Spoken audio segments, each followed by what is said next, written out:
மறந்துடாதீங்க ஓகேங்களா. ஏபிஎல் பிராண்ட்ல செப்பல் ஓகேங்களா. இது எல்லாமே சைஸஸ் இதுதான் சைஸஸ் அவைலபிள். இது வந்து 6 to 10 வரைக்கும் இருக்கு. 11 வரைக்கும் 11 இருக்கு 45 இருக்கு 45 இருக்கு 11 வரைக்கும் இருக்கு 6 to 11 வரைக்கும் இருக்கு. மாடல்ஸ்லாம் பாத்துங்க. இதெல்லாம் எவ்வளவு வருது? நான் எம்ஆர்பி 299 நம்ம வாங்குறது நமக்கு 239 239. இன்ஸ்டாவை ஃபாலோ பண்ணிட்டு வரவங்களுக்கு எக்ஸ்ட்ரா 10% டிஸ்கவுண்ட். அதுல இருந்து எக்ஸ்ட்ரா ஆமா 10% டிஸ்கவுண்ட். பாத்தீங்களா நீங்க இன்ஸ்டா நம்ம ஐடியும் ரோஷன் ஃபுட் வரையும் ஃபாலோ பண்ணிட்டீங்கன்னா மட்டும் தான் இந்த ஆஃபர்ஸ்லாம் இருக்கும். இது எல்லாமே பாத்தீங்கன்னா 100 ரூபாய் எடுத்து போறேன் பாருங்க. இத பாருங்க எப்படி எல்லாம் இருக்கு பாருங்களா. கிராக்ஸ் 100 ரூபாய் தான். கிராக்ஸும் பாத்தீங்கன்னா 100 ரூபாய் தான். இந்த ஸ்லைடர் 100 ரூபாய். வாவ் இந்த ஸ்லைடரும் பாத்தீங்கன்னா ஒரு ஸ்லைடர் 100 ரூபாய்.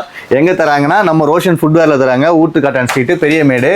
இதுல வந்து நிறைய பாத்ரூம் செப்பல்ஸ் வாக்கிங் செப்பல்ஸ் எல்லாமே இருக்கு. இதுவும் பாத்தீங்கன்னா அக்குபஞ்சர் செப்பல் இதுவும் 100 ரூபாய் தான். என்ன சைஸஸ் அவைலபிள் இருக்கு? 6 to 10 வரைக்கும் இருக்குனா 10 வரைக்கும் இருக்கு. இதுல பாத்தீங்கன்னா எவ்வளவு செப்பல்ஸ் இருக்கு பாத்தீங்களா. எல்லாமே 100 ரூபாய் தான். நீங்க வெளில எங்கயும் கிடையாது. நீங்க ஹோல்சேல்ல வேணா கூட வந்து வாங்கிட்டு போயிடலாம். எல்லாமே 100 ரூபாய் 100 ரூபாய் 100 ரூபாய். இந்த கிராக்ஸ் எல்லாமே 100 ரூபாய். சைஸ் பாத்தீங்கன்னா 6 to 10 வரைக்கும் இருக்கு. நம்ம ரோஷன் ஃபுட் வேர்டு ஊத்துக்காடான் ஸ்ட்ரீட் பெரியமேடு வேற எங்கேயுமே கிடையாது.